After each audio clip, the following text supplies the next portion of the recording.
यदुकुल का संहार। राजा परीक्षित ने पूछा, भगवान,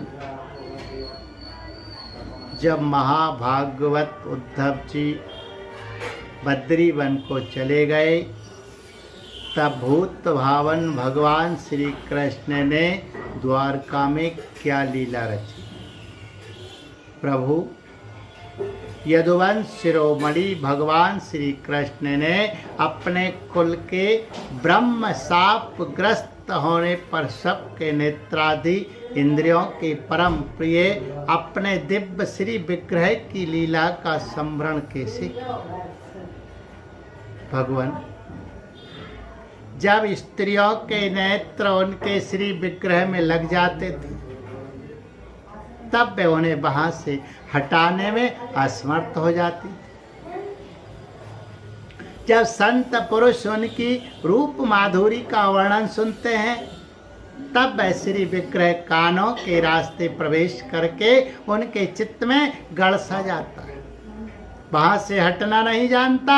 उसकी शोभा कवियों की काव्य रचना में अनुराग का रंग भर देती और उनका सम्मान बढ़ा देती। इसके संबंध में तो कहना ही क्या है। महाभारत युद्ध के समय जब वे हमारे दादा अर्जुन के रथ पर बैठे हुए थे, उस समय जिन योद्धाओं ने उसे देखते देखते शरीर त्याग किया, उन्हें शारूप मुक्ति मिल गई।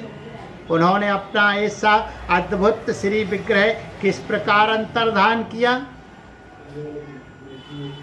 श्री सुखदेव जी कहते हैं, परीक्षित, जब भगवान श्री कृष्ण ने देखा कि आकाश, पृथ्वी और अंतरिक्ष में बड़े बड़े उत्पात अपशकुन हो रहे हैं, तब उन्होंने सुधर्मा सभा में उपस्थित सभी यदुवंशियों से बात कही। श्रेष्ठ यदुवंशियों, ये देखो, द्वारका में बड़े बड़े भयंकर उत्पात होने लगे हैं। ये साक्षात यमराज की ध्वजा के समान हमारे महान अनिष्ट के सूचक है। अब हमें यहाँ घड़ी तो घड़ी भी नहीं ठहरना चाहिए। स्त्रियां, बच्चे और बूढ़े यहाँ से शंखोद्धार क्षेत्र में चले जाए और हम लोग प्रभास क्षेत्र में चले। आप सब जानते हैं कि वहां सरस्वती पश्चिम की ओर बहकर समुद्र में जा मिली। वहां हम स्नान करके पवित्र होंगे, उपवास करेंगे और एकाग्र चित्त से स्नान एवं चंदन आदि सामग्रियों से देवताओं की पूजा करेंगे। वहां स्वस्ति वाचन के बाद हम लोग गो, भूमि, सोना, वस्त्र, हाथी, घोड़े, रथ और घर आदि के द्वारा महात्मा ब्राह्मणों का सत्कार करेंगे। ये विधि सब प्रकार के अमंगलों का नाश करने वाली और परम मंगल की जननी है। श्रेष्ठ यदुवंशियों, देवता, ब्राह्मण और गौओं की पूजा ही प्राणियों के जन्म का परम लाभ है। परीक्षित, सभी वृद्ध यदुवंशियों ने भगवान श्री कृष्ण की यह बात सुनकर तथास्तु कहकर उसका अनुमोदन किया और तुरंत नौकाओं से समुद्र पार करके रथों द्वारा प्रभास क्षेत्र की यात्रा की। वहां पहुंचकर यादवों ने यदुवंश शिरोमणि भगवान श्री कृष्ण के आदेशानुसार बड़ी श्रद्धा और भक्ति से शांति पाठ आदि तथा और भी सब प्रकार के मंगल कृत किए। ये सब तो उन्होंने किया, परंतु देव ने उनकी बुद्धि हर ली और वे उस मेरेयक नामक मदिरा का पान करने लगे, जिसके नशे से बुद्धि भ्रष्ट हो जाती। वह पीने में तो अवश्य मीठी लगती है, परंतु परिणाम में सर्वनाश करने वाली। उस तीव्र मदिरा के पान से सबके सब उन्मत्त हो गए और वे घमंडी वीर एक दूसरे से लड़ने झगड़ने लगे। सच पूछो तो श्री कृष्ण की माया से वे मूढ़ हो रहे थे। उस समय वे क्रोध से भरकर एक दूसरे पर आक्रमण करने लगे और धनुष बाण तलवार भालों गदा तोमर और रिष्टि आदि अस्त्र शस्त्रों से वहां समुद्र तट पर ही एक दूसरे से भिड़ गए। मत वाले यदुवंशी रथों, हाथियों, घोड़ों, गधों, ऊंटों, खच्चरों, बैलों, भैंसों और मनुष्यों पर भी सवार होकर एक दूसरे को बाणों से घायल करने लगे। मानो जंगली हाथी एक दूसरे पर दांतों से चोट कर रहे हो। सबकी सवारियों पर ध्वजाएं फहरा रही थी। पैदल सैनिक भी आपस में उलझ रहे थे। प्रद्युम्न साम से अक्रूर, भोज से अनिरुद्ध, सात्यकी से सुभद्र, संग्राम जिससे भगवान श्री कृष्ण के भाई गद उसी नाम के उनके पुत्र से और सुमित सुरत से युद्ध करने लगे। ये सभी बड़े भयंकर योद्धा थे और क्रोध में भरकर एक दूसरे का नाश करने पर तुल गए थे। इनके अतिरिक्त निषट्ट, उल्मुख, सहस्त्रजित, सत्यजित और भानु आदि यादव भी एक दूसरे से गुथ गए। भगवान श्री कृष्ण की माया ने उन्हें तो श्री कृष्ण की माया ने तो इन्हें अत्यंत मोहित कर रखा था। उधर मदिरा के नशे में भी इन्हें अंधा बना दिया था।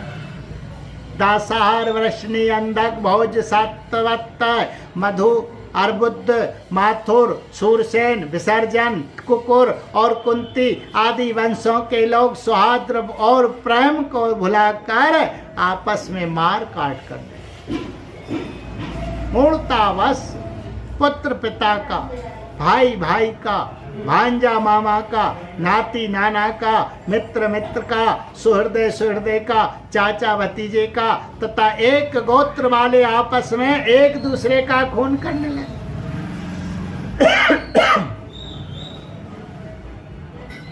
अंत में जब उनके सब बाण समाप्त हो गए, धनुष टूट गए और शास्त्रास्त्र नष्ट भ्रष्ट हो गए, तब उन्होंने अपने हाथों से समुद्र तट पर लगी हुई एर का नाम की घास उखाड़नी शुरू की। यह वही घास थी जो ऋषियों के शाप के कारण उत्पन्न हुए लोहोमय मूसल के चूरे से पैदा हुई थी। हे राजन, उनके हाथों में आते ही वह घास वज्र के समान कठोर मुद्गरों के रूप में परिणत हो गई। अब वे रोष में भरकर उसी घास के द्वारा अपने विपक्षियों पर प्रहार करने लगे। भगवान श्री कृष्ण ने उन्हें मना किया तो उन्होंने उनकी और बलराम जी को भी अपना शत्रु समझ लिया। उन याताइयों की बुद्धि ऐसी मोड़ हो रही थी कि वे उन्हें मारने के लिए उनकी ओर दौड़ पड़े। कुरुनंदन, अब भगवान श्री कृष्ण और बलराम जी भी क्रोध में भरकर युद्ध भूमि में इधर उधर विचरने और मुट्ठी की मुट्ठी एर का घास उखाड़ कर उन्हें मारने लगे। एर का घास की मुट्ठी ही मुद्गर के समान चोट करती थी। जैसे बांसों की रगड़ से उत्पन्न होकर दावानल बांसों को ही भस्म कर देता है, वैसे ही ब्रह्म शाप से ग्रस्त और भगवान श्री कृष्ण की माया से मोहित यदुवंशियों के स्पर्धा मूलक क्रोध ने उनका ध्वंस कर दिया। जब भगवान श्री कृष्ण ने देखा कि समस्त यदुवंशियों का संहार हो चुका, तब उन्होंने यह सोचकर संतोष की सांस ली कि पृथ्वी का बचा खुचा भार भी उतर गया। परीक्षित, बलराम जी ने समुद्र तट पर बैठकर एकाग्र चित्त से परमात्मा चिंतन करते हुए अपने आत्मा को आत्म स्वरूप में ही स्थिर कर लिया और मनुष्य शरीर छोड़ दिया। जब भगवान श्री कृष्ण ने देखा कि मेरे बड़े भैया, मेरे बड़े भाई बलराम जी परम पद में लीन हो गए, तब एक पीपल के पेड़ के तले जाकर चुपचाप धरती पर ही बैठ गए। भगवान श्री कृष्ण ने उस समय अपने अंग कांति से देदीप्यमान चतुर्भुज रूप धारण कर रखा था और धूम से रहित अग्नि के समान दिशाओं को अंधकार रहित प्रकाशमान बना रहे थे। वर्षाकालीन मेघ के समान सांवले शरीर से तपे हुए सोने के समान ज्योति निकल रही थी। वक्ष स्थल पर श्री वत्स का चिन्ह शोभायमान था। वे रेशमी पीतांबर की धोती और वैसा ही दुपट्टा धारण किए हुए थे। बड़ा ही मंगलमय रूप था। मुख कमल पर सुंदर मुस्कान और कपोलों पर नीली नीली अलकें बड़ी ही सुहावनी लगती थी। कमल के समान सुंदर सुंदर एवं सुकुमार नेत्र थे। कानों में मकराकृत कुंडल झिलमिला रहे थे। कमर में करधनी, कंधे पर यगोपवीत, माथे पर मुकुट, कलाइयों में कंगन, बाहों में बाजूबंद, वक्ष स्थल पर हार, चरणों में नुपुर, अंगुलियों में अंगूठियां और गले में कौस्तुभमणि शोभायमान हो रही। घुटनों तक बनमाला लटकी हुई थी। शंख चक्र गदा आदि आयुध मूर्तिमान होकर प्रभु की सेवा कर रहे थे। उस समय भगवान अपने दाहिनी जांघ पर बायां चरण रखकर बैठे हुए। लाल लाल तलवार रक्त कमल के समान चमक रहा था। परीक्षित, जरा नाम का एक बहेलिया था। उसने मूसल के बचे हुए टुकड़े से अपने बाण की गांसी बना ली थी। उसे दूर से भगवान का लाल लाल तलवार हरिण के मुख के समान जान पड़ा। उसने उसे सचमुच हरिण समझकर अपने उसी बाण से बींध दिया। जब वह पास आया तब उसने देखा कि अरे ये तो चतुर्भुज पुरुष है। अब तो वह अपराध कर चुका था, इसलिए डर के मारे कांपने लगा और दैत्य दलन भगवान श्री कृष्ण के चरणों पर सिर रखकर धरती पर गिर पड़ा। उसने कहा, हे मधुसूदन, मैंने अनजान में ये पाप किया। सचमुच मैं बहुत बड़ा पापी हूं, परंतु आप परम यशस्वी और निर्विकार है। आप कृपा करके मेरा अपराध क्षमा कीजिए। सर्वव्यापक सर्वशक्तिमान प्रभु, महात्मा लोग कहा करते हैं कि आपके स्मरण मात्र से मनुष्यों का अज्ञानांधकार नष्ट हो जाता है। बड़े खेद की बात है कि मैंने स्वयं आपका ही अनिष्ट कर दिया। वैकुंठनाथ, मैं निरपराध हरिणों को मारने वाला महापापी हूँ। आप मुझे अभी अभी मार डालिए, क्योंकि मर जाने पर मैं फिर कभी आप जैसे महापुरुषों का ऐसा अपराध न करूँगा। भगवान, संपूर्ण विद्याओं के पारदर्शी ब्रह्मा जी और उनके पुत्र रुद्र आदि भी आपकी योग्य माया का विलास नहीं समझ पाते, क्योंकि उनकी दृष्टि भी आपकी माया से आवृत है। ऐसी अवस्था में हमारे जैसे हमारे जैसे पाप योनि लोग उसके विषय में कह ही क्या सकते हैं।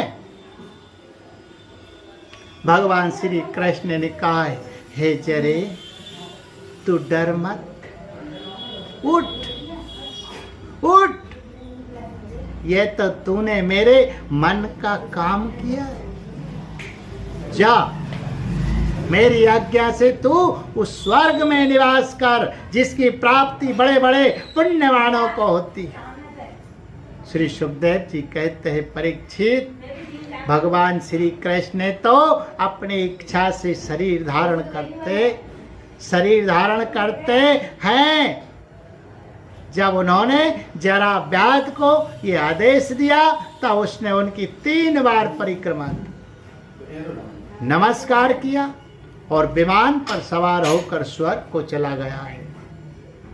भगवान श्री कृष्ण का सारथी दारुक उनके स्थान का पता लगाता हुआ उनके द्वारा धारण की हुई तुलसी की गंध से युक्त वायु सूंघकर और उससे उनके होने के स्थान का अनुमान लगाकर सामने की ओर गए।